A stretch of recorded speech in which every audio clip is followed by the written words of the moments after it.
Life will always test us. Sometimes through sudden losses, sometimes through broken trust, sometimes through failures we never imagined. Storms are not optional, they are certain. But the question is not whether storms will come, the question is, will we still stand when they do? A tree with shallow roots gets uprooted in strong winds, but the one deeply rooted in the earth bends, sways, but survives. Similarly, if our balance depends only on the outside world, the storm will crush us. But if our balance is rooted in the depth of our soul, no storm can shake us. My friends, each of us has seen moments when life seems unfair, when the people we trusted hurt us, when our plans collapse, and when we feel like everything is slipping from our hands. In such times, many lose themselves. They panic, they break, they forget who they are. But there is another way. There is a balance we can discover within ourselves that survives every storm. This balance is not given by money, by status, or by others' approval. It comes only from a deeper connection with our soul, with peace, and with God. Today, I want to share with you how to build that inner balance so that no matter how hard the wind blows, your heart remains steady, your mind remains calm, and your spirit remains unshaken. When the storms of life come, one of the greatest sources of disturbance is not always the storm itself, but the way our mind reacts to it. You may have noticed how a single thought, if left unchecked, can multiply into 1,000 worries. A small setback at work suddenly turns into a mental movie of losing everything. A minor disagreement with a loved one transforms, in our imagination, into the end of the relationship. The mind has a strange ability to take what is small and make it look like a mountain. This is why anchoring the mind in the present moment is one of the most powerful ways to find balance, even when everything around us feels chaotic. Think of a ship in the middle of the ocean. When the waves rise high, the captain knows that if the anchor is dropped, the ship will not be carried away by the storm. The winds will still blow, the sea will still rage, but the anchor keeps the ship from drifting too far. Similarly, our thoughts are like waves, they keep coming and going. If we have no anchor, our mind gets carried away by them, making the storm look bigger than it actually is. But if we anchor ourselves in the present moment, we stay steady. One of the mistakes we make is living in two places at once, the past and the future. The past carries regret, guilt, and pain. The future carries fear, anxiety, and expectations. Both are like heavy bags we keep dragging along, even though they do nothing to change this moment. Have you ever seen a person walking with too many bags in their hands, struggling to take even a single step? That is what we do when our mind lives outside the present. We cannot move forward freely because the weight of yesterday and the fear of tomorrow keep us stuck. But look closely at nature. A bird does not sing for tomorrow, it sings for the morning it is in. A flower does not wait for next week, it blooms fully today. The sun does not hesitate to rise, wondering whether clouds will hide it tomorrow.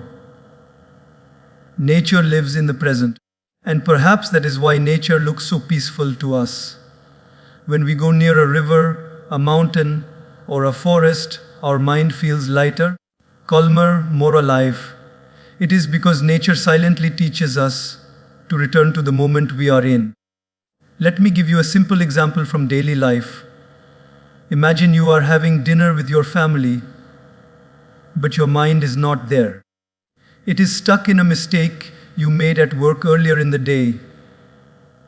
You are sitting at the table, but your thoughts are somewhere else. The food is in front of you, but you cannot taste it. Your loved ones are speaking to you, but you cannot hear them. You are physically present, but mentally absent. Now imagine the opposite. You set aside the work You put away the phone and you simply sit, taste, listen, and smile. The food feels richer, the laughter sounds deeper, and the heart feels lighter. Nothing has changed outside. The only thing that changed was where your mind decided to be. Anchoring in the present is not about escaping reality, it is about fully entering it. It is about saying, "This moment is enough." When you are in the present, even storms lose half their power because they only exist when you replay them in your head or fear their future consequences. Right now, in this very second, if you pause, if you take a deep breath, if you look around and just be, you will realize that this moment is survivable. And if this moment is survivable, then the next will be too. Of course, it takes practice. The mind is like a restless child, always running away into the past or the future. But just as we gently guide a child back to safety, we can guide the mind back to the present. Breath is the easiest anchor. When you consciously inhale and exhale, your awareness is pulled back from wandering and brought into the now. Gratitude is another anchor. When you look around and notice even the smallest blessings, your breath, your heartbeat, the roof over your head, you suddenly feel grounded. People often ask, "But how can I stay calm in the middle of so much uncertainty?" The truth is, uncertainty will never leave. Life is designed with uncertainty. No matter how much we plan, no matter how much we control, the next moment is always beyond us. The only thing that truly belongs to us is this moment. When you master the art of being here and now, you carry a shield that no storm can pierce. Remember, storms appear bigger in the imagination than in reality. By the time the mind finishes spinning its story, the storm looks like the end of everything. But if you remain anchored, you see the storm as it is, not as your mind exaggerates it. You see that storms come, storms go, but your balance can stay. So, my friends, whenever you feel overwhelmed, pause. Take a deep breath. Feel the ground beneath your feet. Look at the small details around you. Tell yourself, "I am here. I am safe. This moment is enough." Slowly, you will notice that fear reduces, clarity increases, and the storm feels less threatening. The more you practice this, the stronger your anchor becomes. And one day, you will stand in the middle of a storm, and instead of panic, you will feel peace. Because while the storm rages outside, your balance will remain inside. One of the heaviest burdens we carry in life is the illusion that we can control everything. We want people to behave in a certain way. We want situations to unfold according to our plan. We want results to always match our expectations. But life has its own rhythm, its own script, its own unseen wisdom. The more we try to grip it tightly, the more it slips away like sand from our fingers. This constant struggle between our desire to control and life's natural flow is what creates much of our suffering.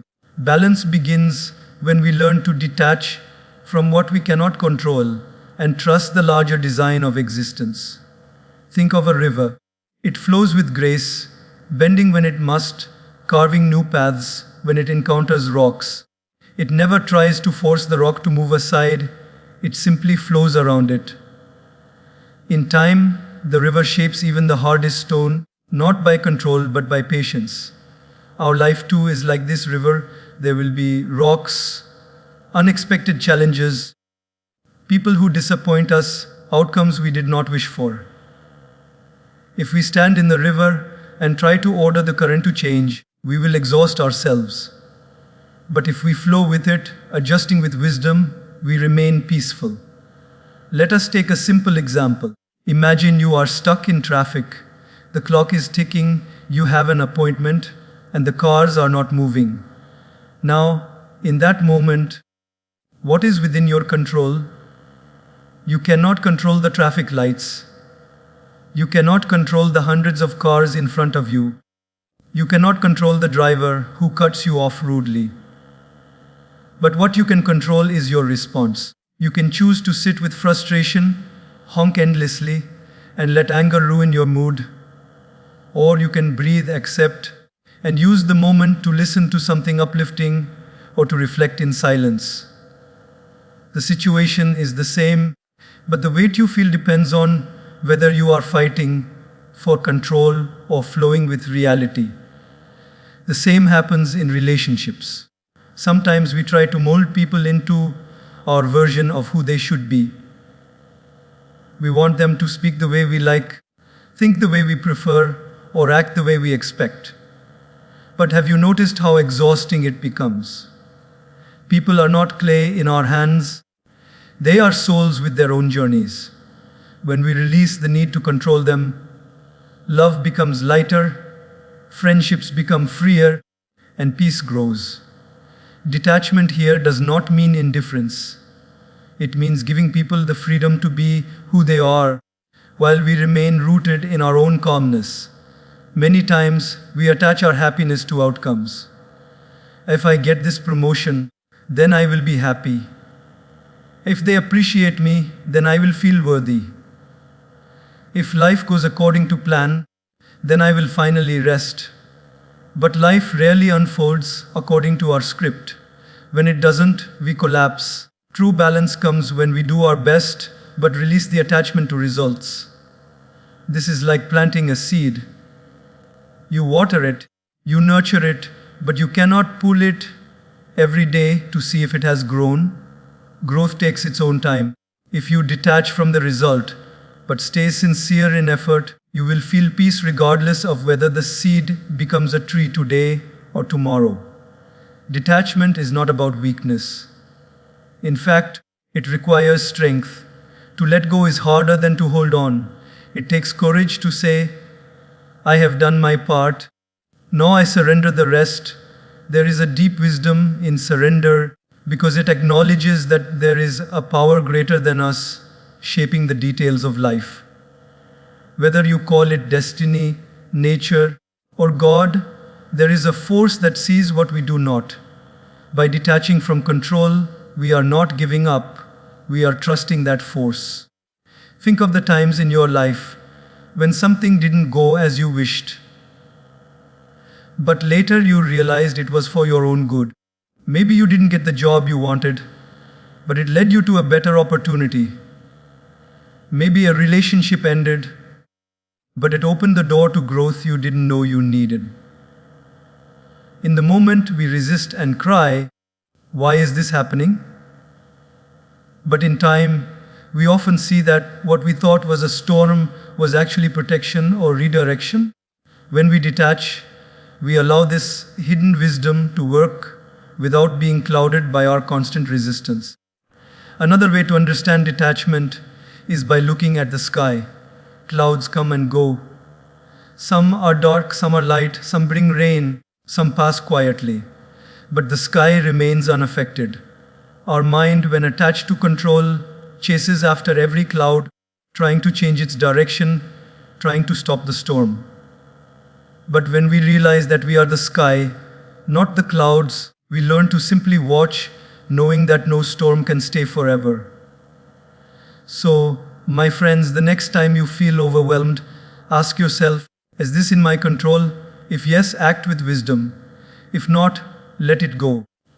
Do not let your energy drain into battles that were never meant to be fought. Detach not because you do not care, but because you value your peace more than unnecessary struggle. You will find that life becomes lighter, your heart becomes freer, and your mind becomes calmer.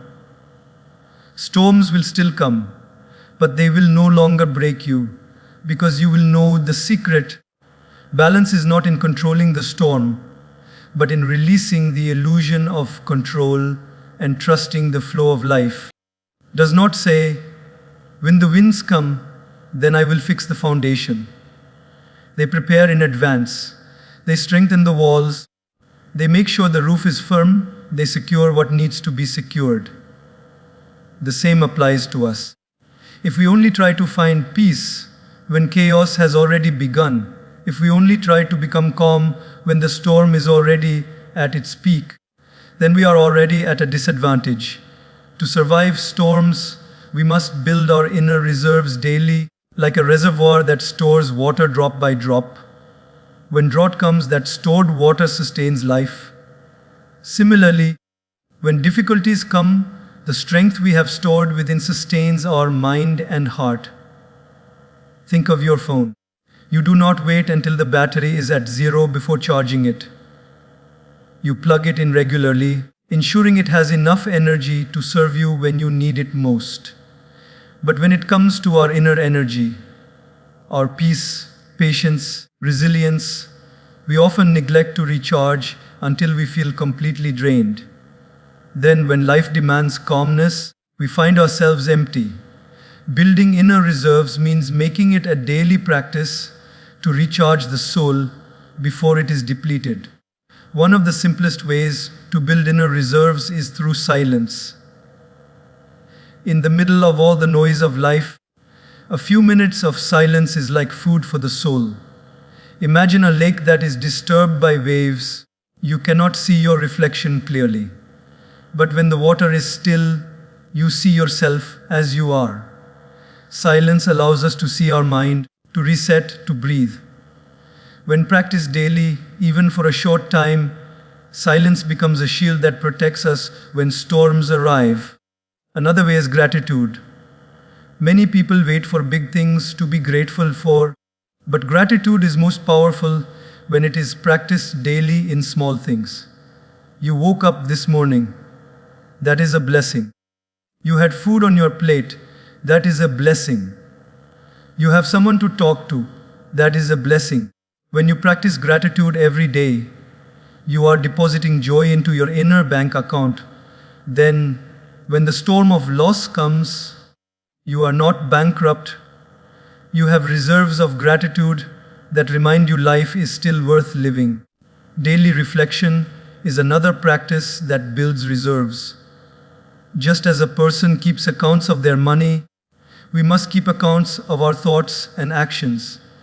At the end of the day, if we reflect, what did I do well? Where could I improve? What can I release? We prevent unnecessary weight from building up in the mind. Imagine carrying a bag of stones every day without ever emptying it. Soon, even walking becomes impossible. Reflection empties the bag daily so that when storms come, we are not already burdened. Let us take a simple real-life example. Suppose someone criticizes you unfairly. If you have not built inner reserves, that single comment ruins your day. You keep replaying it, doubting yourself, losing peace. But if you have practiced gratitude, silence, and reflection daily, that comment lands differently. Instead of breaking you, you may smile, forgive, and move on. Why? Because your reserves of peace are stronger than one person's negativity. Another example is failure. Everyone fails at something: a test, a business attempt, a relationship. For someone with no inner reserves, failure feels like the end of the road. They collapse, they give up, they drown in hopelessness. But someone who has built their reserves sees failure as a lesson, not a defeat. Their strength does not depend on one success, it is built daily. That inner strength allows them to rise again. Building inner reserves also requires consistency. Imagine someone who goes to the gym once a year and expects to be healthy. It does not work. Strength is built in small, daily actions. The same is true for the mind and soul. 5 minutes of silence daily is more powerful than 1 hour of silence once a year. A single act of kindness every day builds more strength than a grand gesture once in a lifetime. The storm does not announce its arrival, so we must always be prepared by living in a way that nourishes the spirit every single day. There is also beauty in seeing inner reserves as a gift, not only for yourself, but for others. When you build your peace daily, you are not the only one who benefits. Your family feels it, your friends feel it, even strangers can feel it. A calm person becomes like a lamp, others gather around its light. During a storm, one strong tree can shelter many under its branches. When you are strong within, you become that shelter for others, offering shade, guidance, and comfort. So, my friends, do not wait for the storm to remind you of the importance of inner reserves. Start building them today. Just as drops of water fill an ocean, small daily practices fill your heart with strength. When storms come, you will not only stand, you will shine. Because balance is not built in the moment of crisis, it is built in the ordinary, simple moments of every day. If you live each day with silence, gratitude, reflection, and care, then when the winds rise, you will already be ready. You will not merely survive, you will remain unshaken because you have a wealth of inner peace stored within.